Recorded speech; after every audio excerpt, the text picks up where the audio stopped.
한 주간 정치권 핫 이슈를 속속들이 들여다보는 정치토론 왈가왈부 유용합니다. 오늘도 뜨거운 토론을 펼쳐주실 세 분 모셨습니다. 서가번, 김유정 그리고 진성호 전 의원 나와 계십니다. 안녕하십니까? 네, 안녕하세요. 잘 지냈습니까 일주일 동안? 네, 잘 지냈습니다. 네, 어디 지역구는 안 다녀오세요? 왔다 갔다 하고 있습니다. 순천에 반 있고 서울에 반 있고 그랬습니다. 지역 가서 무슨 일 하세요?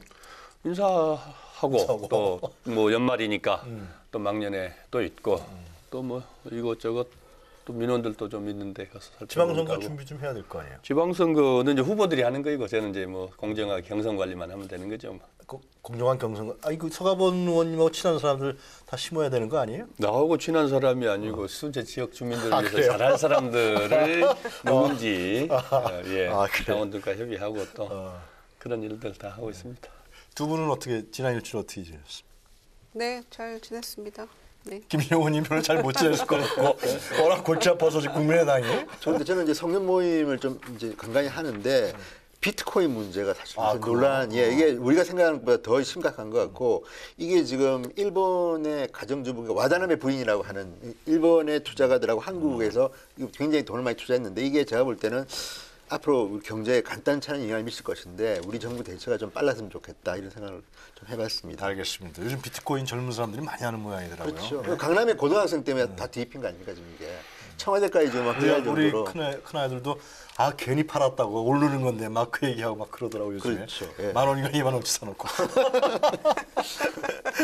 알겠습니다. 자, 우병우 전 수석이 결국은 구속이 됐습니다. 그죠?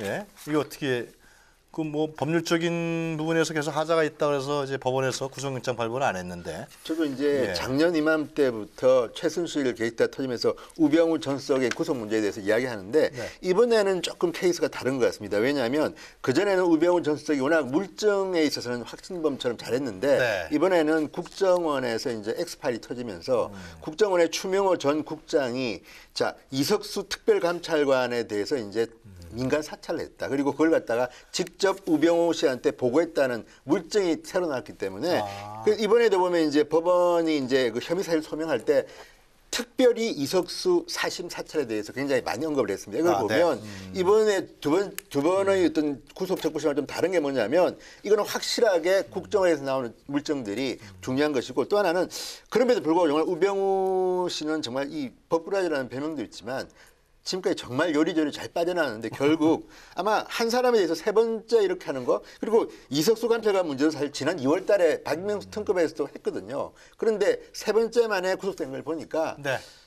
역시 법은 한 데 대해서 뭐 100%는 아니지만 상당히 많은 부분에서는 물증을 갖다 찾아내는구나. 그래서 저는 검찰이 이번에 상당히 자기들 선배 아닙니까?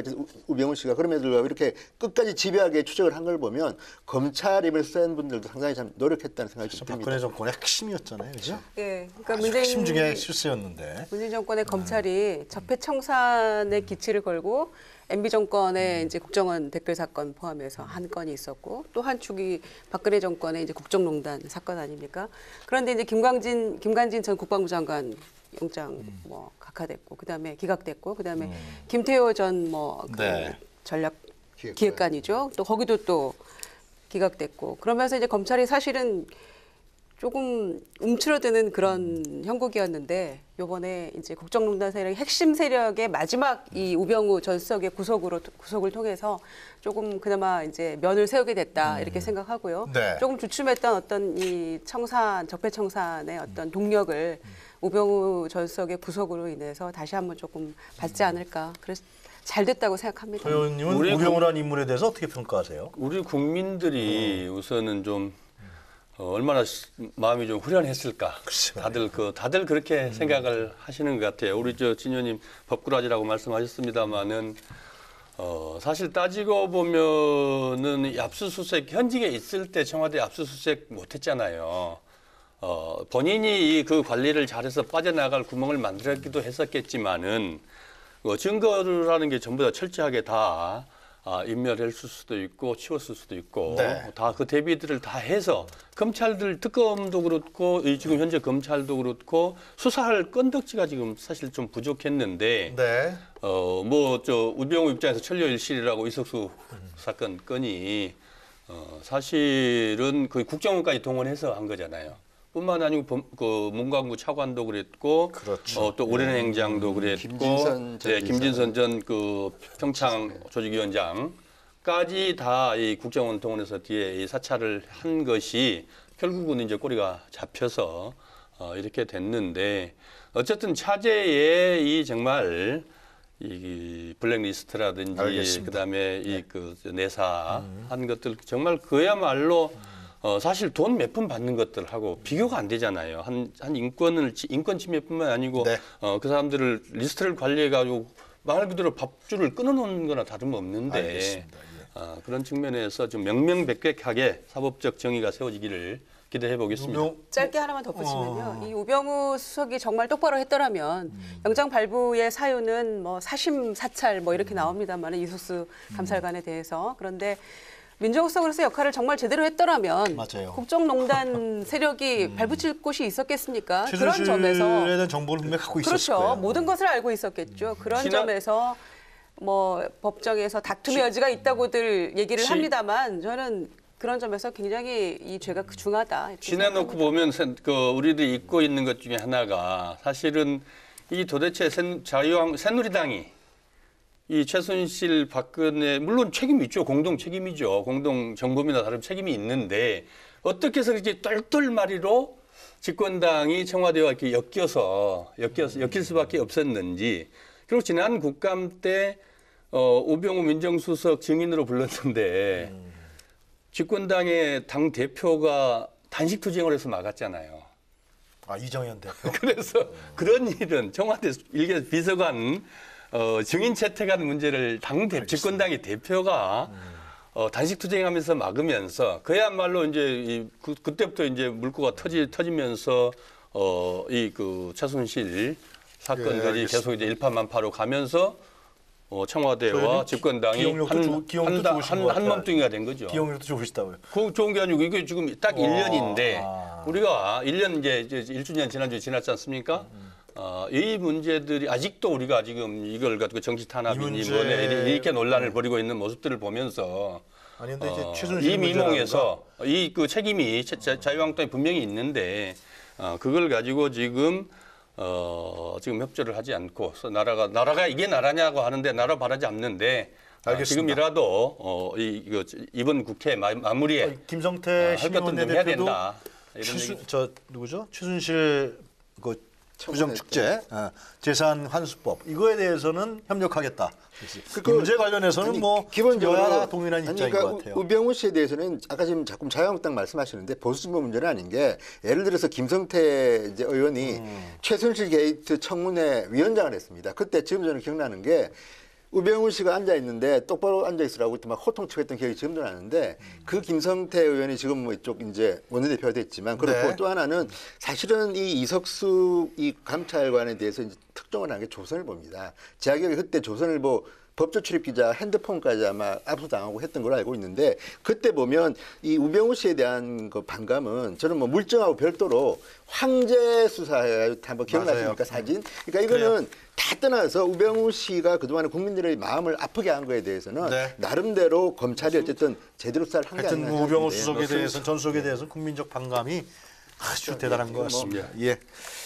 하여튼 구속이 됐으니까 구속됐다 그래서 뭐 법원에서 유죄 판결을 받은 건 아니잖아요, 그죠? 법원 판결은 또 지켜봐야겠습니다. 법원 어떻게 판결을 낼지 봐야 될 것 같습니다. 저희들이 오늘도 두 번째 이번 주에 그 정치권을 뜨겁게 달군 이번 주에 주제 두 가지를 준비했습니다. 먼저 첫 번째 토론 주제로 화면을 먼저 만나 보시고요, 토론 이어가도록 하겠습니다.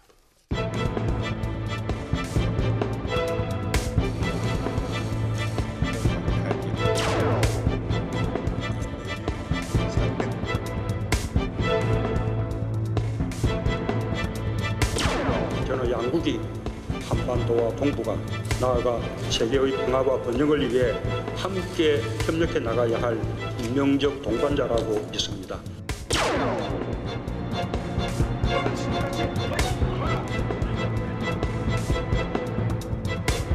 시기적절한 중요한 성과라고 각국의 평화적 해결 등 부정상의 합의는 매우 시기적절하며 중요한 성과라고 평가합니다. 한편으로 어제 발생한 중국 사설 경호 인력의 폭력 사건은 매우 유감스러운 일입니다. 도착에서부터 방중 일정 전체가 헐대와 굴욕, 수목의 연속이었습니다. 성과는 없고 치욕만 남긴 정상회담. 이럴 것이라면 문재인 대통령은 대체 무엇을 하러 중국에 간 것입니까?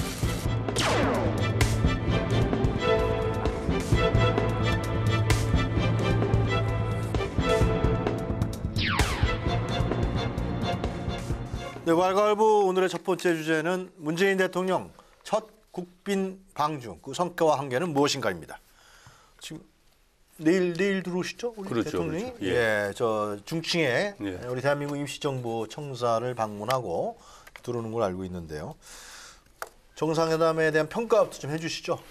예. 예, 뭐 이 그 국빈 방문해서 중국 시진핑과의 정상회담이 그 성공적으로 네. 잘 끝났다 이렇게 평가를 받고 있고요. 그 내용으로 보면 우선은 참 다들 우리 국민들 다 걱정, 언론들도 하고 국민들도 걱정했던 게 결국 이 사드 문제를 이제 분명하게 좀 불식시킬 수 있을 것이냐였는데 시진핑 그 주석이 한국이 적절히 처리하기를 희망한다. 수위가 대폭 낮아져서 사드 문제에 관해서 우리를 발목 잡았던 사드 문제가 이제는 좀 해결될 수 있었다.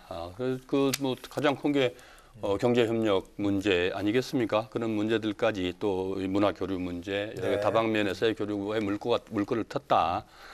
그런 것들이고 그다음에 이제 가장 또 중요한 그 한반도 평화 원칙, 4원칙을 합의를 이뤄냈다. 한반도에서의 전쟁은 절대로 용납할 수 없고, 그다음에 비핵화 원칙을 확고하게 견지하고, 그다음에 비핵화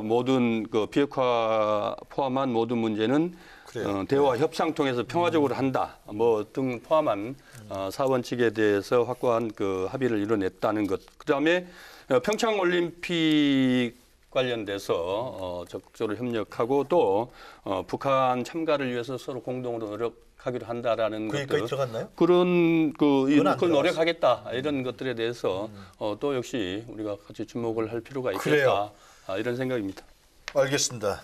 그런데 왜 야당에서는 조공외교다, 뭐 알현이다 그렇게 얘기를 하는 거예요? 그러니까 지금 방금 우리가 들었지만 김동철 원내대표 이분이 그렇게 과격한 분이 아닌 걸로 제가 알고 있는데 네. 자 이럴 것이면 문재인 대통령은 대체 무엇을 하러 중국에 간 것입니까? 이게 국민의당 원내대표의 말입니다. 그리고 자유한국당 같은 경우도 여기에 대해서는 상당히 이제 그 비판적인 메시지 물론 이제 기자 폭행은 별도로 하고라도 예. 성과에 대해서는 왜냐하면 4대 원칙이라는 거에 대해서는 지금 이 네 가지 누가 반대하겠습니까? 그런데 문제는 뭐냐면 4대 원칙만으로는 안 된다. 왜냐하면 이 4대 원칙은 이미 많은 사람들이 그동안 이야기했던 것이고 플러스 뭐가 나왔어야 된다. 왜?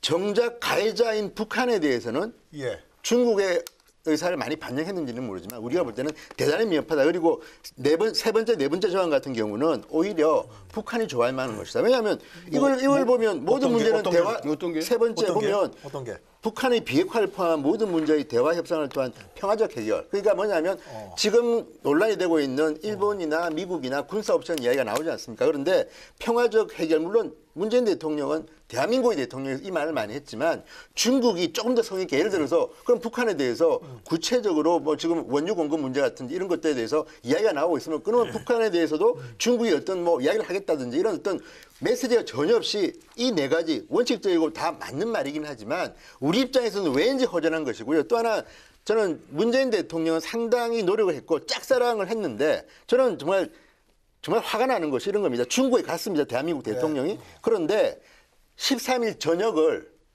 중국 측에서 아무도 환대를 하지 않았습니다. 누구랑 먹었는지 공개가 안 된 거고요. 그 다음날 아침, 점심 공개가 새끼를 지금 혼밥 먹었냐는 기사들이 뜨고 있지 않습니까? 그리고 저녁을 갖다가 처음으로 이제 시진핑 주석하고 만찬을 했다는데 어제 저녁인데 지금 만찬 브리핑, 사진 아무것도 지금 나온 게 없습니다. 일반적으로 문재인 대통령이 외국을 가게 되면 메뉴가 뭐였고 누가 노래를 불렀고 중국 쪽에서는 누가 뭐 건배사를 했고 지금 우리나라 청와대나 그쪽 중국 측이나 아무런 메시지가 없다. 그리고 또 하나는 지금 저는 대통령은 아마도 안보 문제도 중요하고 또 하나는 경제 문제가 상당히 중요한 것 같습니다. 왜냐하면 지금 한중 관계 알겠어요. 악화하기 예. 때문에 했는데 문제는 중국이 우리가 공동성명 같은 게 전혀 없는데 한국 청와대가 낸 메시지에는 평창올림픽 이런 것들이 나와 있지만 중국 측이 낸 그 메시지에는 없습니다. 이런 한중 정상회담이라고 하면 중국 쪽이 발표한 걸 봐야지 더 정확하게 할 수가 있는데 지금 우리의 어떤 짝사랑 일편단심 저는 우리 대통령은 정말 인간적으로 정말 노력을 많이 한 것 같습니다. 그런데 이에 대한 중국의 태도는 제가 봐도 이렇게 오만하고 어떻게 국빈 방문을 한 문재인 대통령을 이렇게 홀대할 수 있는가? 저는 이 부분에 대해서는 강경화 장관이나 대한민국에서 이 그 방문을 준비한 실무진이 뭔가 책임을 져야 된다. 왜냐하면 이렇게 급하게 저는 그래서 일정, 내용, 형식 전부 다 여기에 대해서는 끝나고 나면 청와대와 외교부의 우리나라 그 실무 책임자들이 뭔가 책임질 사람 책임지고 비판하고 반성을 해야지 이런 식으로 그냥 넘어가서는 저는 안 될 거라는 생각이 정상회담 듭니다. 성과도 없었다고 그런 거예요. 아니 없지는 않습니다. 제가 볼 때는 경제 문제에 대해서 문재인 대통령이 나름대로 노력한 건 눈에도 보이고요. 왜냐하면 지금 한중 의전이 관계가 그랬다. 의전뿐만 아니라 중국 정부가 우리나라를 대하는 태도가 이거 누가 봐도 이런 아니 그 외국 외신들이 지금 다 보도하고 있지 않습니까? 게다가 중국 언론들 보도한 거 한번 보십시오. 지금 당장 뭐 이 중국 언론에서 문재인 대통령 어떻게 보도하는지를 보면 제가 볼 때는 정말 좀 중국에 대해서 분노를 느낄만 합니다. 네, 제가 말씀드릴 기회가 별로 없을 것 같은데요. 왜요? 이렇게 하시다가는 시간도 길지 않은데. 아, 제가 다 조종하니까. 일단은 이 방중 국빈 방문이었는데 이제 4가지 합의했다고 이제 얘기합니다. 그런데 중국에서는 합의라는 표현을 또 쓰지 않았어요. 그래서 이제 공감대 정도의 4대 원칙 네, 말씀하시죠. 공감대 정도의 이제 그런 4대 표현을 원칙은 했다고 합의죠. 나오는데요. 아니요. 따로 발표한 데는 또 합의라는 표현을 쓰지 않았다는 겁니다. 중국에서. 네, 공동 기자회견도 없었고 공동 합의문 발표할 기회도 없었고 각자 이제 입장을 발표하기로 한 거잖아요. 그런데 중국 측에서는 이제 합의라는 표현을 쓰지 않았다 이런 여러 가지 지금 이제 후일담들이 나오고 있는 상황인데 저는 적어도 이제 그 양 정상 간에 문제가 생기면 곧바로 통화할 수 있는 한 라인의 개설. 그게 이제 뭐 경제, 문화 뭐 이런 쪽뿐만이 아니고 정치 외교 문제까지를 포함해서 언제든지 통화하자. 뭐 그런 거는 성과라고 생각합니다. 그리고 또 이제 뭐 한반도 비핵화, 그다음에 또 전쟁은 없다. 한반도에서. 뭐 이런 부분들은 뭐 물론 기존의 입장을 재확인하는 정도의 수준에 그쳤습니다만 그걸로도 저는 성과라고 생각하고요. 그리고 사드 보복 문제 때문에 굉장히 한중 관계가 소원해져 있고 양국의 이제 민간 기업이나 이런 데서는 굉장히 불안했고 또 서로 뭐 오가는 게 굉장히 다 끊기지 않았습니까? 교류가. 그런데 이제 그런 상황에서는 뭐 결과를 내용을 차치하고라도 두 정상이 만났다는 모습만으로도 굉장히 저는 기업들이나 또 그렇죠. 양국민에게 좀 안심시켜주는 그런 일정 부분의 효과는 있었다 이렇게 봅니다. 그런데 다만 가장 큰 문제는 사실은 뭐 경제나 뭐 문화 이런 쪽도 중요합니다만은 이 정치 외교 안보 문제 아니었습니까? 사드 문제는 10월 말에 봉인하자 이렇게 했습니다만 결국은 양국 정상이 조금 우회적인 표현으로 다 얘기를 했죠. 그러니까 문재인 대통령 같은 경우에는 일시적인 어려움을 겪었지만 앞으로 역지사지의 기회로 삼자. 역지사지. 네, 이렇게 표현을 했고요. 그다음에 이제 시진핑 주석 같은 경우에는 모두가 아는 이유로 양국 간의 관계가 조금 후퇴를 했지만 뭐 잘 되는 계기로 삼자. 뭐 이렇게 하지 않았습니까? 이제 모두가 아는 이유가 그 사드 문제죠. 사드 문제죠. 그러니까 굉장히 우회적인 표현을 했습니다만 뭐 적절하게 잘 조치를 취해주길 바란다라는 것에 대한 시진핑 주석의 그 얘기 가지고도 굉장히 해석은 분분합니다. 그러니까 적절하게 잘 해줄 거라고 본다라는 거를 뭐 그냥 그 정도는 이제 사드에 대해서 중국이 좀 양해하고 한 발 물러선 그런 모습을 보이는 정도다라고 예. 정부 여당에서는 얘기합니다. 그런데 또 한편 또 여러 가지 중국 그 전문가들 입장에서 보면은 그 적절하게 해달라는 중국식 표현이 굉장히 철저하게 잘해달라라는 표현이라는 그런 또 해석도 있거든요. 그래서 결론적으로는 대북 제재에 대한 어떤 중국의 명시적인 입장 표명도 없었고 또 사드 문제도 기존의 입장에 대해서 별로 물러섬이 없었다. 그런 점에서는 저평가 받을 만한 분명히 그 부분이 분명히 있다고 훈련의 생각합니다만, 측면도 있지만 네, 그런 점도 그렇지만 지적된다. 만남으로서 보여주는 그런 건 것들은 예, 인정하겠다. 아무리 이제 서로 관계가 안 좋더라도 자꾸 만나다 보면 문제는 해결되는 것이기 때문에 국민들을 일정 부분 뭐 홀대론이든 어떤 것들을 떠나서라도 안심시켜주는 그런 부분은 좀 있다고 보여집니다. 지금 우리 김정은 의원님 비슷하게 중요한 말씀을 하셨어요. 정상회담이 어떤 이 구체적 의제를 가지고 의제를 중국에서 어떤 현안들을 가지고 실무회담을 한 게 아니거든요. 그러니까 두 정상이 만나서 지금까지 우리가 사실 그 대단히 한중 관계가 안 좋았잖아요. 예. 그래서 모든 우리 국민들도 그렇고 중국 저 국민들에게도 한중 관계가 다시 복원되는 계기가 됐다. 이것만 해도 저는 큰 성과라고 봅니다. 근데 우리 이제 진성호님 뭐 여러 가지 그 말씀을 주셨지만은 충분히 우리 국민들 그 언론에서도 그렇게 다루고 있습니다만은 그래서 우리 국민들도 뭐 내심 그렇게 생각할 수는 있어요. 근데 혼밥이라고 하시는데 그거는 저도 대통령 모시고 청와대에서 의전비서관을 했고 의전비서관이 결국 그 외교 문제 실질적으로 일정이라든지 그 실무 책임을 지는 이 비서관이에요. 제가 다 했었죠. 때 같이 그렇죠. 중국도 했고 옛날 후진타오 조석할 때 중국도 했고 미국도 했고 일본도 했고 다 모시고 정상회담 다 국빈 회담 갔다 왔습니다. 저도 모시고 수행했는데 여러 밥이 지금 이제 그 말씀 드릴게요. 이 정상들이 아침밥은 그걸 혼밥이라고 하면 안 됩니다. 그냥 언론 보도리만 얘기를 할게요. 그러니까요. 그거를 우리 언론에서도 그렇게 얘기를 아주 그냥 이 선정적으로 이렇게 다루고 계시는데 정상이 비공식 그 조찬들을 하죠. 그런 걸 다 보도를 하지 않고 오히려 중국에 아침에 가서 중국 서민식당 가서 참모들하고 같이 가서 그 체험을 하고 식사를 하는 것은 대단히 서민적으로 그런 것들에 대해서는 오히려 그 문화에서 칭찬받을 일이지 그걸 혼밥이라고 폄하하지를 않고요. 그다음에 홀대를 받았다. 의전적으로 홀대를 받았다 그러는데 제가 보기에는 전혀 그렇지 않는 게 그래요? 그렇죠. 첫날 가서는 원래 첫날 가면 상해를 들렀다가 가든지 아니면 미국 가서도 뉴욕 갔다가 워싱턴 가든지 이렇게 해서 우리 교민들 또는 교민들의 행사라든지 또 경제 행사라든지 그러니까 비정부 간의 일들을 갖다가 일정들이 다 단계별로 수행을 하거든요. 그날 또 더군다나 중국은 난징 그 대학살 그 기념식 아니었습니까? 다 갔고요. 그거를 우리가 그래서 남아있지 않았다 이런 비난은 잘 맞지를 않고 어제 이제 국빈 예식을 다 갖췄죠. 프로토콜도 갖춰서 예포 21발 쏘고 심평하 사열도 다 하고 다 같이 하고 그다음에 정상회담하고 그다음에 만찬하고 아주 이례적으로 시진핑 주석이 한중 문화 행사까지 같이 참석했지 않습니까? 그거는 최소한의 정상회담을 준비하는 중국의 입장에서는 최상의 의전 절차를 한 겁니다. 그걸 가지고 원래 중국에서도 항의가 들어왔잖아요. 중국 정부에서도. 실제로 그게 홀대를 한 게 아니거든요. 그 다음날 마찬가지죠. 리커창 총리하고 오찬을 하면 너무 좋겠지만 그 일정들이 서로 맞지를 않으니 그래 행사들 오찬을 같이 못한 걸 가지고 그걸 가지고 막 홀대를 한다 비난할 사안은 아니라고 보여지거든요. 그래서 하나하나 행사들을 하고 일정들을 알겠어요. 소화해내는데 그 효과들을 우리 외교 정상이 가서 정상회담을 하고 외교를 하는데 국내에서 그걸 마치 그럼 상대국에서 그냥 우리를 홀대한다, 푸대접한다 이렇게 하는 것은 서로 간의 예의도 아닐 뿐더러 또 알겠어요. 외교에는 여야가 없고 또 다 하나 돼서 우리 대통령 정부나 정상외교 아니겠습니까?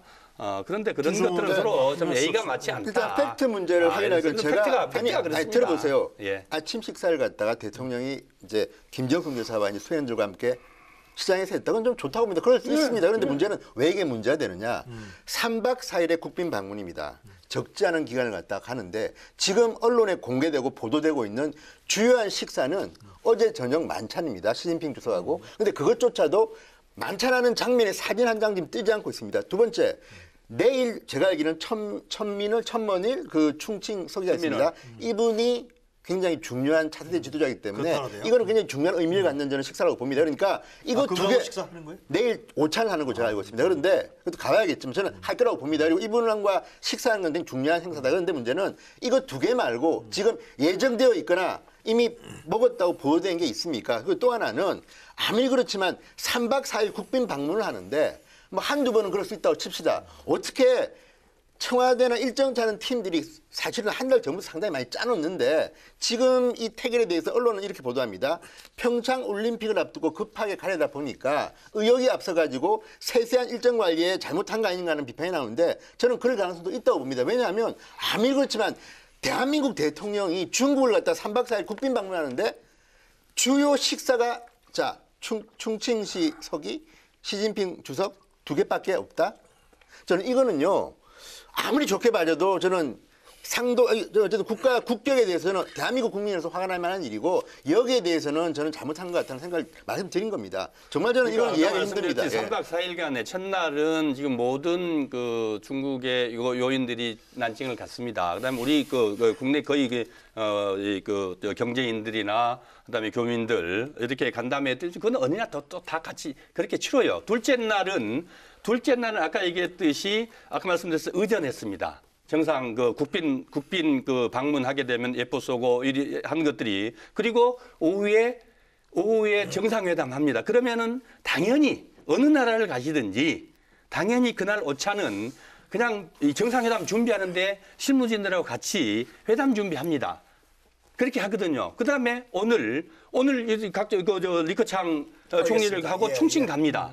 총칭 가면 총칭 가요. 그러면 앉아서 점심을 굳이 점심을 먹어야 될 시간이 나오지를 않아요. 제가 보기에. 예. 그런 것들이 있기 때문에 그걸 가지고 뭐 그냥 가서 뭐 놀러 간 게 아니잖아요. 그다음에 밥 먹으러 간 게 아니잖아요. 일정도 수행하러 가는데 총칭 천민을 그 주석이 총칭 주석이 중요한 사람이기도 하지만 총칭의 그 총칭시 책임자입니다. 어디나 다 가도 LA를 가든 그 샌프란시스코 가든 그 주지사나 그 시장들하고 같이 하는 거거든요. 그러니까 그런 것들을 2개밖에 안 먹었다. 이렇게 얘기하는 것은 지나친 말씀이다. 마지막으로 김유정 의원님 정리하고 다음 주제로 넘어가죠. 굉장히 악화됐던 한중 관계가 이 해를 넘기지 않고 국빈 방문이라는 형태로 이루어진 거에 대해서 국민적 기대가 굉장히 컸죠. 그렇죠. 그런데 이제 결과를 놓고 보면은 사전에 양국 간의 긴밀하게 의전에 대해서 협의를 하지 않겠습니까? 의전 비서관 하셨으니까 서현님 잘 아실 거고요. 저도 청와대 행정관 일하면서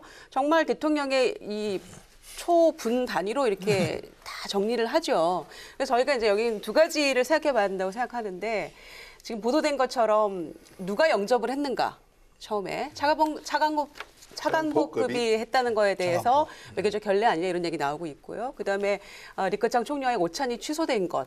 그다음에 이제 수행기자 폭행 사건이 있었고 왕유 외교부장이 이렇게 팔을 툭툭 쳤다. 뭐 이제 이런 서너 가지 얘기가 나오고 있습니다. 외교적 결례라고 하는 것들에 대해서. 그런데 제가 궁금한 거는 사전에 협의를 할 때 이런 부분들까지 다 얘기가 된 거라면 또 우리가 필요로 해서 중국이 가장 바쁜 이 시점에 국빈 방문으로 가는 거기 때문에 저는 그건 우리가 감수해야 될 부분이라고 생각을 하지만 만약에 차관보급이 나오는 영접도 아니었고 리커창 총리의 오찬도 도착하고 보니 또 전격 취소가 됐고 뭐 이런 상황이었다면 저는 굳이 13일 갈 이유가 하등 이유가 없었고 또 우리가 홀대를 받았다는 이유가 나올 만한 충분한 그런 상황이라고 생각합니다. 그런 점에서 이 귀국하고 난 이후에 좀 더 자세한 이야기들이 외교부나 청와대의 대변인을 통해서 나올 수도 있겠지만 국민적 의아심과 또 자존심이 굉장히 상했다는 그런 상황이기 때문에 설명이 나올 수 짧게 한마디만 드리면요. 있겠습니다만은 전 대통령은 정말 인내심이 강하다. 왜? 아니 난징 대학살에 대해서 굉장히 애도의 뜻을 표하지 않았습니까? 예. 이거는요. 노인민대사까지 보냈죠. 예, 그게 뭐냐면 본인이 그렇게 또 직접 말씀하신 거는 일본을 의식한다 그러면 굉장히 용기 있는 중국에 대한 어떤 찬사인데 예. 그리고 김정숙 여사가 뭐 했습니까? 중국 악기도 연주하고 막 그랬습니다. 나름대로 제가 볼 때 대한민국의 예. 대통령 부분은 중국에서 최대한 환심을 사기 위해서 노력을 했는데 그런데 대통령을 갖다가 지금 중국 정부는 이렇게 다룹니까? 저는 이에 대해서는요. 저는 뭐 예. 여야 이런 문제가 아니고 대한민국 국민은 흥분할 수밖에 없는 거 아닙니까? 아무리 중국이 과거에도 뭐 조공 외교를 해서 말이 많았는데 다른 외국 정상이 중국을 방문할 때 일정하고 비교해보면 알겠습니다. 3박 4일 동안 이런 식으로 짰다는 것 자체에 대해서는 대한민국 국민으로서는 분노할 만하다. 저는 생각이 듭니다. 서 의원님, 그 예. 출입기자단 폭행 문제는 그거 어떻게 봐야 돼요? 대단히 잘못된 일이죠. 대단히 그거는 정말 뭐 이렇게 있을 수 없는 일이 일어났고 대단히 그 유감스럽고 잘못한 일이죠. 뭐 아무리 그게 경호원들의 경호원들의 일이라고 하지만은 그런 문제들에 대해서는 충분히 조치를 취해야 되는데 유감 표명은 안 하고 아니요 있어요. 지금 그 왕이 부장도 했고 중정부에서도 해서 아니요. 공식적으로 안 했어요. 유감 안 표명은 했어요. 없었죠. 그냥 유감이다. 불쌍하다. 아니요 다 했습니다. 유감 아니라니까 그 이야기는요.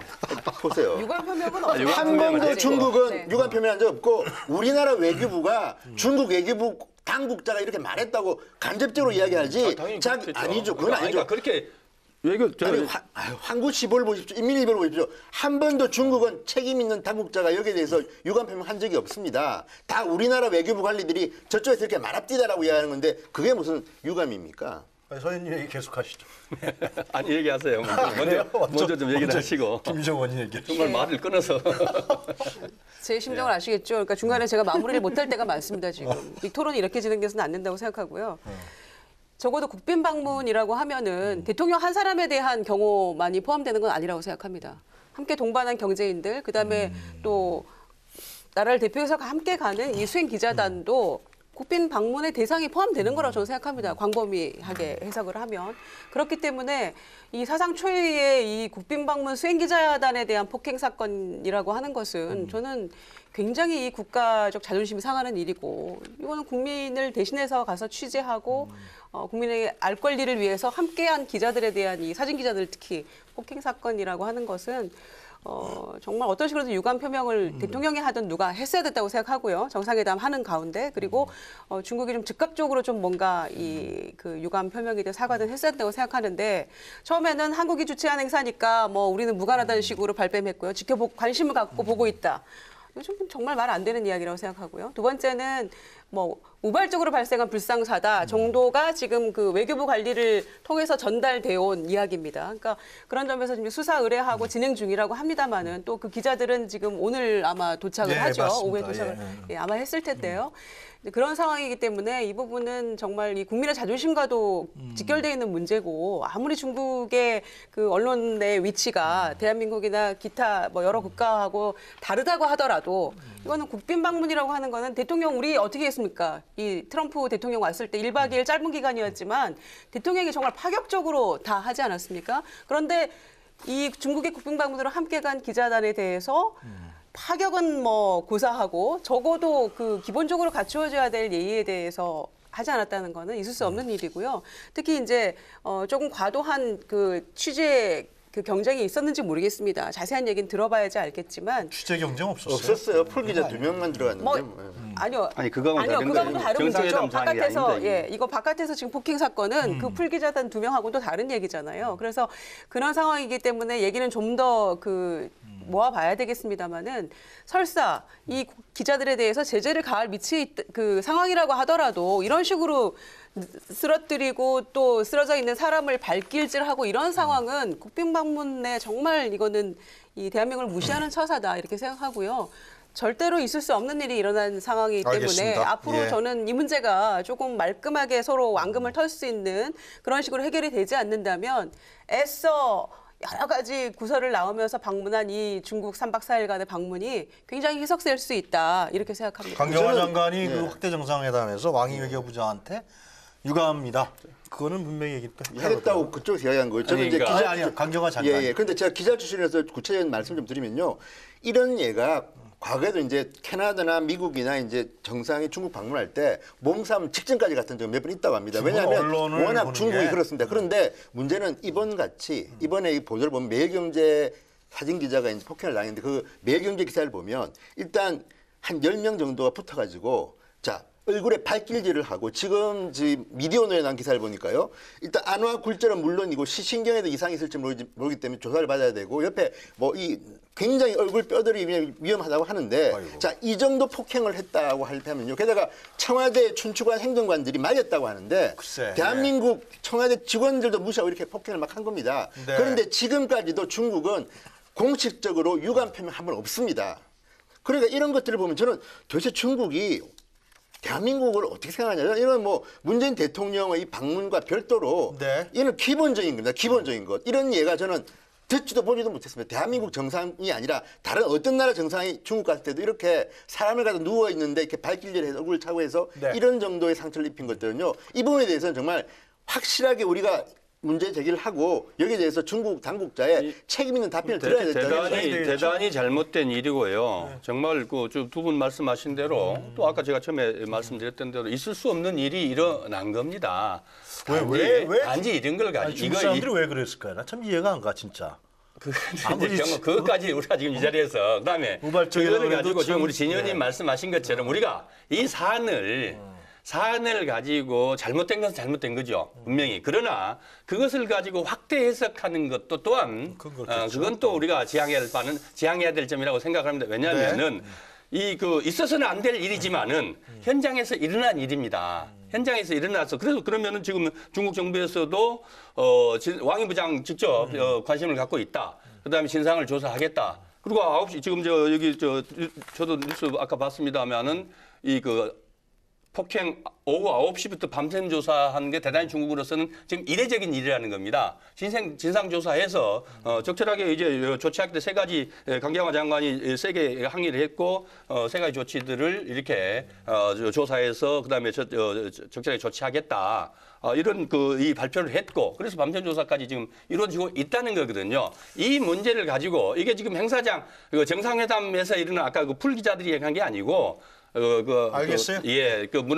한중 문화 교류 행사 그때 일어난 일들인데 우리가 지금 이 자리에서 그런 문제들을 지나치게 확대해서 해석하는 것은 그것도 또한 그렇게 바람직스럽지 않다. 이렇게 우리가 왜냐하면 아까 내가 잘못한 건 잘못한 거지만 그게 왜 우리를 한국을 홀대하고 정상회담을 하는데 이게 거기까지 나간다는 것은 그것은 또 너무 경광부에 아니겠냐는 거죠. 그대로 얘기하는 거지. 확대 해석은 전혀 아니라 확대 해석할 재간이 없습니다 저희가. 그런데 중요한 거는 이 한 가지 짚고 넘어갈 부분이 이건 것 같아요. 그러니까 청와대 관계자가 중국 공안이 굉장히 세게 경호를 하긴 했던 모양이죠. 그래서 첫날부터 해서 조금 이 물리적 충돌 가능성이 조금 우려가 보인다라고 경호실에도 얘기를 하고 했었는데도 전혀 무방비 상태로 이런 경우의 수를 체크하지 않았다는 거. 저는 이 부분에 알겠습니다. 대해서도 우리가 좀 짚고 넘어가야 된다고 생각합니다. 하여튼 지금 어렵게 간 중국 방문인데 이 사태가 이제 1박 2일 남았는데요.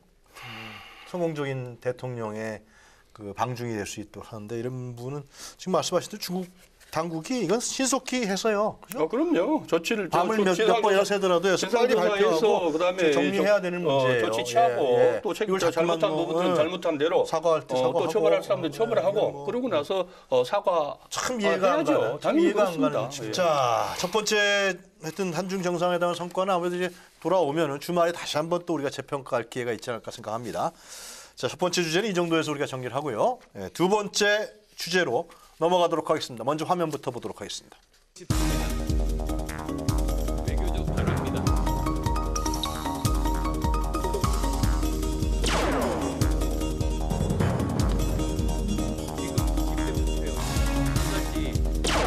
지금은 의견 수렴하는 시간이고 과정입니다. 중진분들도 지금 이제 한 분 한 분 이야기들을 듣고 있는 중입니다. 저는 최대한 많은 분들 이야기 나누고 필요하다면 설득하고 그렇게 함께 해야죠. 국민의당하고는 여러 대화 창구를 통해서 그런 이야기들이 오간 게 사실입니다. 선거는 다가오는데 언제까지나 통합 이야기로 질질 끌 수는 없다고 생각합니다. 너무 오래 끌지는 않겠습니다.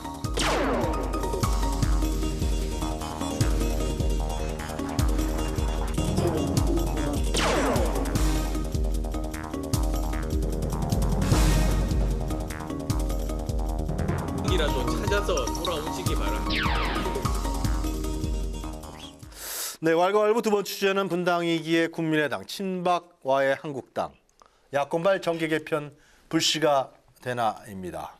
이 정계 개편이 한국당까지 될 것 같지는 않은데 하여튼간에 그런 얘기가 언론에 있다라는 겁니다. 하여튼 국민의당의 지금 움직임이 심상치가 않은 것 같습니다. 김정은이 그죠? 네. 어떻게 이게 쪼개지는 거예요?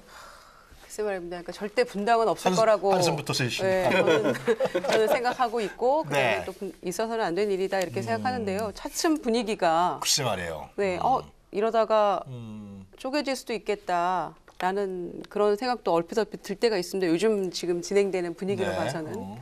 그래서 조금 우려가 큽니다만은 결과적으로는 이 국민의당이 제3정당으로서 네. 그동안에 양쪽에서 협공을 당하기도 하고 갖은 욕을 다 먹기도 했죠. 서로의 이중대라는 비판을 양쪽에서 받아가면서 1년 한 8개월 됐죠. 이제 창당한 지 그렇게 왔습니다마는 제대로 그래도 캐스팅 보트 역할도 했었고 특히 지난번에 자유한국당은 여러 가지 비판의 목소리가 있습니다마는 예산 국면에서도 역할을 했다고 생각하는데 네. 쪼개진다고 생각하면 과연 앞으로 제3당의 역할을 제대로 할 수 있을 것인가. 안철수 대표는 뭐 3당만 할 수 없고 뭐 2당, 1당 가야 되지 않겠냐 이런 얘기도 했습니다마는 그렇게 저절로 가질 것인가 이런 우려도 있는 것이고요. 또 이렇게 극한 대치 상황에서 갈수록 지지율은 추락하고 있고 그리고 앞으로 그 미래도 잘 보이지 않는 이런 상황이고 또 서로의 바른정당과 또 국민의당에서 통합파, 이를테면 통합파의 말이 서로 다르고 그러니까 자유한국당과의 통합은 없다 이런 말을 했다가 또 그거는 이쪽에서는 또 물꼬가 뭐 튀어져 있다는 얘기도 있고 또 김성태 원내대표 취임한 이후에는 그쪽에서도 또 러브콜이 또 암암리에 있는 것 같고 정말 이렇게 복잡하게 이 얽혀진 이 고차 방정식이라고 생각하고요. 그런 점에서 원인 분석 좀 금방 해주세요. 쉽게 될 것 같지는 왜 않습니다만 이렇게 되는 거예요? 가능성은 배제할 수 없다 이렇게 아니, 생각합니다. 그건 그런데 네. 왜 이렇게까지 그 원인이 뭐예요? 안철수 대표하고 박지원 의원의 차이가 뭐예요? 어떤 거예요? 어떤 차이가 있는 거예요?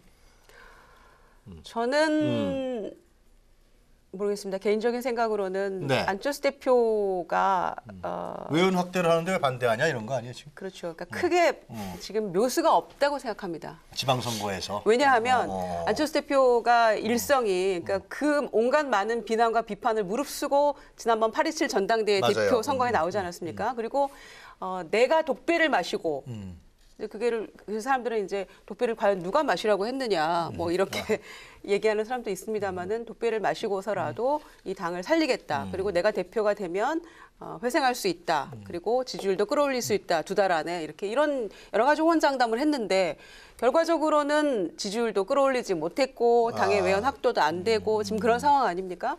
그런 상황에서 지난번에 아시는 것처럼 여론조사 통해서 바른정당과 통합이나 연대를 할 경우에 지지율이 확 올라칠 수 있다. 네. 뭐 이제 그런 여러 가지 뭐 그 이유라면 이유, 명분이라면 명분을 알겠어요. 내세우면서 가고 있는데요. 지방선거에서 그래야 이길 수 있다. 네, 그렇죠. 자기의 정치적 네, 생존 그런 문제. 것이고 근데 박지원 의원은 반대파는 박지원 의원은 왜 그러는 거예요?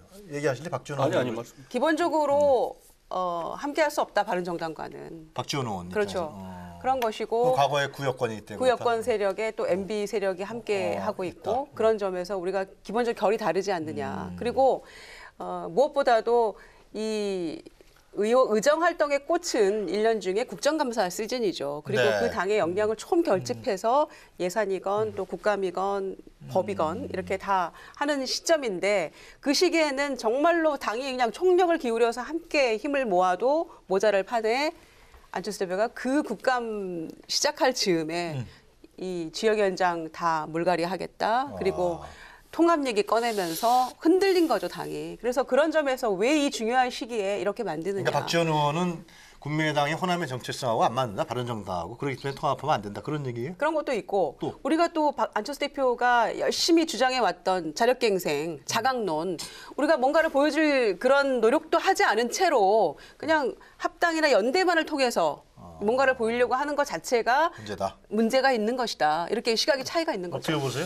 뭐 호남이시잖아요. 저를 호남하고 뭐 한데 상관없어요. 국민의당 문제이긴 합니다만은 안철수 대표 아까 우리 김정은 의원 말씀 주셨는데 사실 그때 당 대표 나간다 그럴 때도 시끄러웠잖아요. 나가면 되네 안 되네 나가지 마라. 아까 당내에 우세했던 걸로 제 기억을 하는데 어쨌든 그때 내걸었던 기치가 2달 안에 20% 끌어올리겠다. 그다음에 지방자치 선거 지면은 패배하면은 당의 존립이 어렵다. 그러면서 인재 문호 대폭 개방해서 인재 영입하겠다. 본인이 지금 인재 영입위원장도 맡고 있는데 그나마 한 13, 4, 14, 5% 되던 지지율이 지금 4%, 6%로 떨어졌거든요. 그러니까 그러면서 대표가 되고 나서 지지율 그렇고 인재 영입위원장으로서 인재 누구 끌어왔다는 얘기 단 한 사람도 들어본 적이 없어요. 이걸 통해서 돌파구를 마련하려고 그런데 한다? 이제 문제는 결국은 이 당의 그냥 평진풍파만 일으키고 있는데 결국은 본인의 지도력을 그다음에 이른바 자강론은 국민의당이 어떻게 국민들로부터 지지를 받을 수 있을지 그 비전이나 또는 그런 것들을 가지고 내용을 가지고 컨텐츠를 가지고 승부를 하는 게 아니고 아주 얄팍한 옛날 그 과거 정말 9세대 정치도 이렇게는 안 했어요. 그러니까 그냥 그야말로 정치 노름 이게 이합 집산. 통합이. 그래서 그렇죠. 그래서 지금에서 뭐 세대 교체 또 다시 다른 뭐 세대 교체 얘기를 하면서 그다음에 또 바른정당하고 이 통합을 하면 바른정당에서는 지금 어떻게 통합을 할 것인지에 대한 구체성도 없어요. 그쪽에서도 화답도 없지 않습니까? 뭐 조금씩의 이 보이고는 있지만은 그렇게 해서 당이 그러면 20%가 되고 지방선거를 이길 수 있다는 건지 예. 그런 그 어떠한 저 이유나 설명 없이 일반 우리 국민들이 보기에 그런데 문제는 그 내부 지금 김정은 의원님 계시지만은 내부 이 당의 이 주요 의원들도 그러시고 당원들에게도 구체적으로 그러면 바른정당하고 합칠 때 어떤 정당을 원하는지에 대한 그러한 그 최소한의 이 모양 그림도 없이 없다. 굉장히 부정적으로 보시네요. 지금 그렇게 밀어붙이고 있어서 그래서 당이 지금 그냥 그야말로 평비치 풍파가 됐잖아요. 당이 이제 뭐 이거 깨질 알겠습니다. 분초만 남겨놓은 거 아니겠습니까? 생각 좀 들어보세요. 저는 이제 방송이니까 균 형성을 위해서 안철수 대표 입장에서 좀 생각해 보면요. 이런 생각을 할 것 같습니다. 뭐냐면 자 안철수 대표가 그리는 새로운 정당의 길은 중도 정당입니다. 제가 볼 때는. 그런데 문제는 지금 민주당의 인기가 너무 좋습니다. 그리고 국민들 사이에는 어쨌든 국민의당이 민주당의 이중대까지는 알지 모르지만 같은 계열이다라는 생각이 들 겁니다. 근데 반면에 바른정당은 자유한국당과 같은 계열이지만 조금 중간으로 가 있고 조금 이제 박근혜 대통령을 비판하면서 합리적성을 강조하지 않습니까? 그렇다면 안철수 대표 입장에서 본다면 그리고 유승민 대표 입장에서 본다면 이 두 당이 합치면 나름대로 자유한국당의 중도, 민주당 쪽의 중도를 표방해서 정말 중간에 설 수 있다는 생각을 할 수가 있고요. 또 하나는 지금 안철수 대표의 말을 보면 지역구도 타파, 이념 틀에서 탈피, 세력 교체 이런 이야기를 합니다. 인물 교체. 그렇다 그러면 지금 당장은 힘들지 모르지만 제가 볼 때는 장기적으로 보면 안철수, 유승민이 만나서 당을 갖다 운영을 하고 있고 왜냐하면 저는 정당에서의 차기 리더십은 대단히 중요합니다. 그렇다면 새로 사람을 모으면 되는 거 아닙니까? 그런데 문제는 지금 현역 의원들은 반발이 저는 상당히 강한 걸로 좀 보이지만 안철수의 꿈은 그냥 이렇게 해서 한번 새로운 정당으로 한번 밀어붙이자. 그리고 어떤 경우든 간에 일부가 국민의당의 일부 의원들이 나간다 하더라도 제가 볼 때는 3당 지위는 계속 가져갈 확률이 높습니다. 바른정당과 국민의당이 합한다면. 그렇다면 이 안철수 대표의 계산은 우리가 조금 세력이 줄더라도 3당으로 하고 조금 더 중도 정당으로서 그다음 총선이나 그다음 대선을 한번 노려보자. 이런 생각은 저는 뭐 충분히 할 수 있을 것 같습니다. 굉장히 적극적으로 평가하시네요. 저는 뭐 그런 생각. 제가 안철수 대표라면 지금 안철수 대표 김정은님은 은근히 웃으시는. 근데 이제 아까 뭐 굉장히 이제 정치공학적으로 비판을 하셨는데요.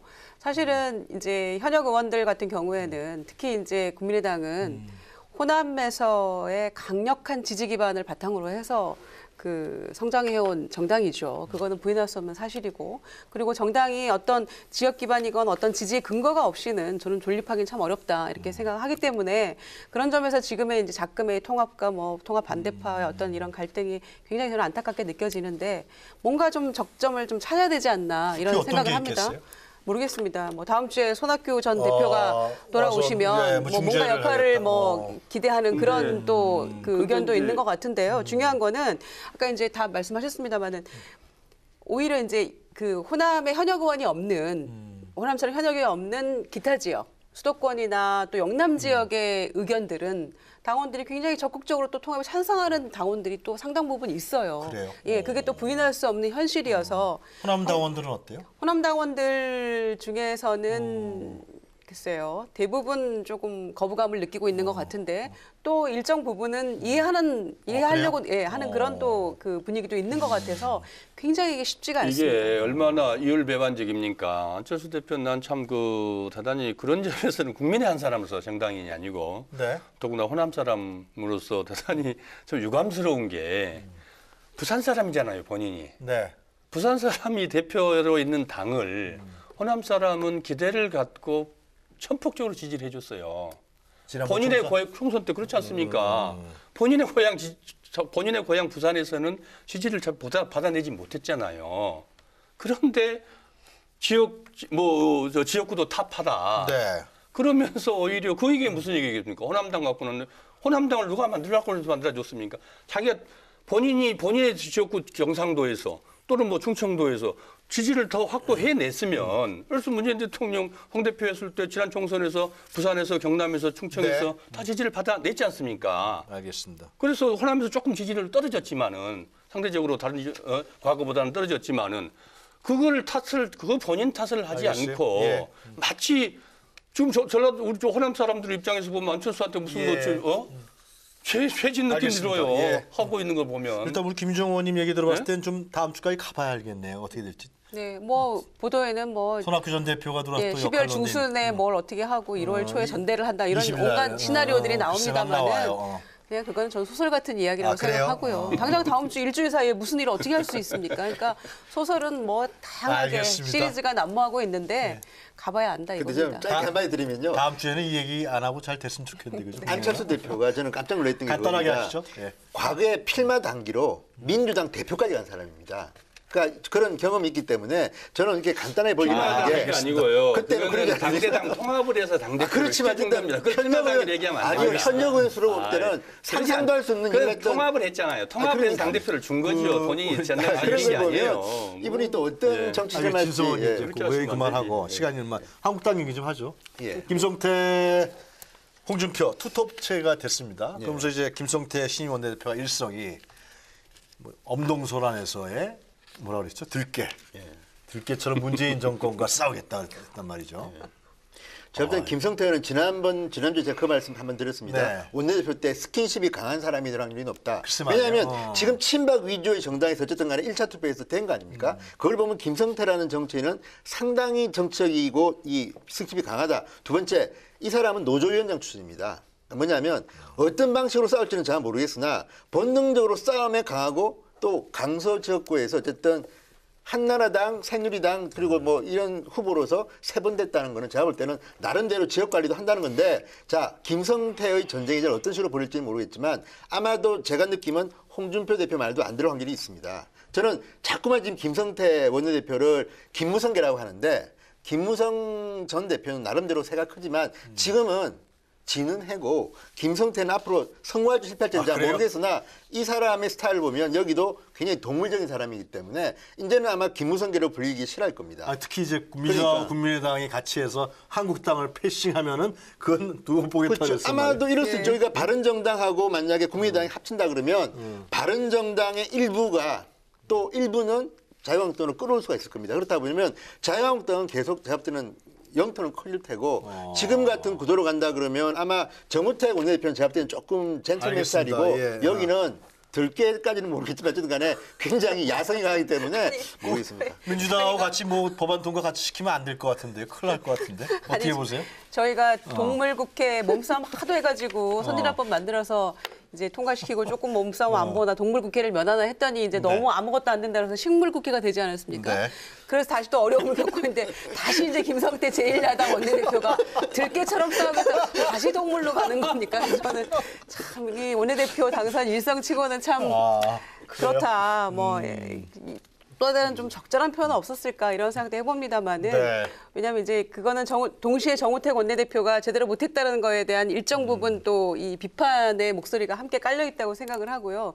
굉장히 지금 홍준표, 김성태 이 두 분 투탑 체제가 아주 그냥 이 전의를 불태우고 있는 글쎄 그런 말이에요. 상황인 것 같아요. 그래서 12월 국회에 빈손지고 갈 것 같으니까 1월 임시국회 얘기까지 나오고 있는 거 아니겠습니까? 일주일 동안 한 게 아무것도 없어요, 지금. 예, 아무것도 지금, 없는데 김성태 원내대표의 등장만으로도 사실은 굉장히 이 국회 상황이 녹록지 않게 되고 있다 이렇게 보여집니다. 지금 이제 뭐 김성태 원내대표가 저도 뭐 그 말씀 드리려고 했는데 우리 김정은 의원이 하셨으니까 근데 그 근데 야당이 말씀은 이렇게 강력하니까, 투쟁성 하는 것 현재 이제 투쟁하는 것은 현재의 지금 자유한국당이 현재 위치가 그렇기 때문에 그걸 가장 함축적이고 직접적으로 이제 그 표시를 한 거라고 이해를 합니다. 그만큼 또 야당 입장에서도 중요한 얘기죠. 사실 그렇게 해서 내부를 또 잘 모아야 되는 것이고 그러나 이제 지금 어쨌든 집권당을 했던 직전에 집권당을 했던 제1야당이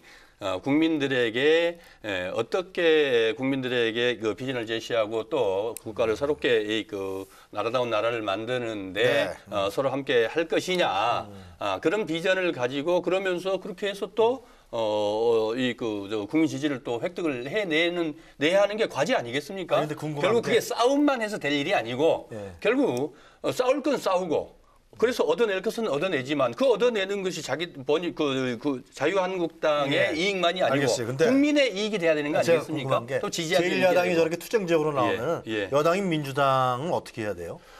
여당 민주당은 지금으로는 야당한테 저도 원내수석을 같이 할 때 그렇게 홍준표 대표에게 꾸짐없이 저도 요구를 했습니다만은 그때는 야당이었잖아요. 집권당은 국정에 무한 책임을 지는 당입니다. 그래서 하고자 하는 정책들, 입법들 이런 과제들을 해내면 되는 거거든요. 그러면 야당이 협조를 받아서 하는데 그러면 야당 그 협조라는 게 뭐겠습니까? 야당이 요구를 적정한 수준에서 얼마만큼 들어줄 거 들어주면서 얻어낼 것이냐. 자, 협상해야 된다. 그렇죠. 그러니까. 협상해서 협치의 완성이 정치력이 그거 필요하다. 아니겠습니까? 대단히 지금이야말로 저렇게 싸움꾼 들깨처럼 싸우겠다는 저 김성태 원내대표를 상대해서 없는데. 얼마만큼의 이 조조 같은 이 지략을 써서 지혜를 써서 우원식 원내대표한테 그렇죠. 기댈 수 있다. 그다음에 또 유비 같은 넉넉한 마음을 가지고 알겠습니다. 그렇게 필요하죠. 떠올리는 게 일단 본인인 입으로 공고 출신의 중동 노동자 출신입니다, 이분이. 그러니까 알겠어요. 야전에서는 어마어마하게 싸움다이기 때문에 저는 어쨌든 앞으로 여당이 조금 힘들지 않을까. 한편으로 지켜보죠. 또 볼만할 것 같은. 정치를 우리 민주당 출신의 서울시의원으로 등장을 했어요. 과거예요? 정치 입문을 알겠습니다. 민주당으로 서울시의원으로 이렇게 정치 입문을 했거든요. 그래서 야당 우리 당의 성향도 알겠어요. 조금 좀 압니다. 하여튼 그러니까 김성태 의원의 그 만만치 않은 야당 원내대표입니다. 결론은 강한 야성은 인정한다. 뭐 이렇게 그렇죠, 결론이 그렇죠. 되는 건가요? 예. 김성태 의원에 대해서는. 국민의당의 존재 가치가 더 올라가지 않을까 생각도 드는데. 국민의당도 그렇죠. 그래서 알겠습니다. 그만큼 이제 집권당이 세 분의 집권당이 얘기는 중요하죠. 오늘 토론 여기까지 하고요. 준비하신 사진 한 컷 보도록 하겠습니다. 예. 오늘 서가번 전 의원이 준비하신 사진 한 컷은 어떤 건가요? 네. 예. 저 뭐죠? 저거 마음이 개운할 때까지 국민이 그 전 사진도 하나 같이 더 부탁했는데. 두 개나 줬어요? 예. 국민의 마음이 이제 풀릴 때까지 안철수 대표 뒤에 회초리 떼미- 갖다 놓은 사진. 때밀이 예. 회초리 갖다 놓고 국민의 이 성이 풀릴 때까지 네. 매맞겠다고 그랬는데 그 국민들이 또 다 매를 끝났다고 생각을 하는지 이제는 이태리 타월 갖다 놓고 뭐 개운할 때까지 뭐 하겠다고 하는데 너무 이렇게 지금 마음에 안 드세요? 마음에 들었다 안 들었다의 문제가 아니고 예. 이미지 정치가 지금 필요할 때가 아니고 사실은 지금 안철수 대표 국민의당은 당원들과 그다음에 당 소속원들과 국민들에게 정말 간절한 마음으로 진정성 있게 알겠습니다. 하나하나를 대하는 태도가 더 필요할 때 아닐까. 네, 김현중 의원님의 반론 없이 아니- 사진 한 컷으로 넘어가면 안 돼. 반론하셔야 돼요? 아니, 10초만요. 이미지와 감성의 정치의 달인인 문재인 정권의 충고를 잘 그래요? 새겨보겠습니다. 알겠습니다. 네. 자, 김정은 의원이 준비하신 사진 한 컷 보도록 하겠습니다. 예.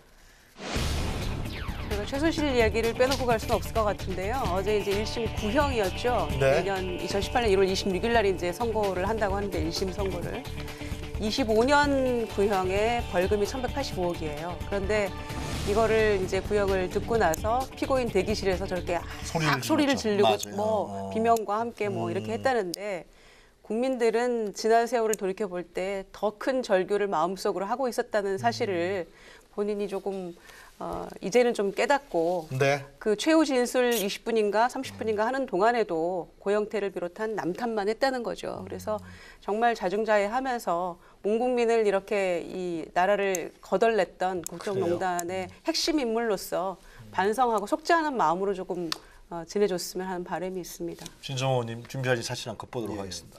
그러니까 한중 정상 만난 날 홍준표는 아베 만났다는데요. 어쨌든 저게 대한민국의 야당 대표가 일본 총리를 만난 게 11년 만이라고 합니다. 그러니까 네. 11년 전에 박근혜 당시 한나라당 대표가 고이즈미 총리를 만난 이후에 처음인데 어쨌든 저는 문재인 대통령은 중국에서 나름대로 대한민국 국익을 네. 위해서 하는 동안 야당 대표는 야당 대표대로 저렇게 아베를 직접 만나서 한다? 저는 그래서 거듭 말씀드리지만 외교 문제는 여야가 따로 없고 무조건 국익을 위해서 하는 것이고 또 하나는 홍준표 대표는 어쨌든 아베와 만나서 다른 거는 모르지만 대통령은 중국 정상을 만나지만 북한 문제에 대해서는 나름대로 일본하고 한 번 더 그 협력을 다짐했다. 그런 점에서 저는 뭐 세세한 것 가지고 뭐 논쟁이 될 수는 있겠으나 저는 네. 홍준표 대표가 많이 컸다. 지난번에 이야기했지만 친홍 반홍 나오는 거 보면 다만 저는 홍준표 대표가 좀 말 단어 선택만 좀 골라서 했으면 나머지는 다 좋은데 알겠습니다. 그게 저는 좀 조금 아쉬운 것 같아요. 만나는 거는 만나는 건 좋습니다. 뭐 저 일본 총리를 만나는 거 야당 대표가 만나서 외교를 하는 건 좋겠습니다만은 그러나 여야 지금 말씀하신 대로 외교는 여야가 없고 국익에는 여야가 있을 수 없는데 가서 아련을 시진핑 만나서 아련을 했다라고 대통령이 그런 그래요? 표현을 쓰는 것은 정말 있을 수 없는 이 망발이고 잘못된 일이다. 그거는 외교가 아니고 네. 그야말로 정치하러 간 것 아니겠습니까? 네. 정말 하여튼 격상스러운 일입니다. 날씨가 계속 추워지는데요.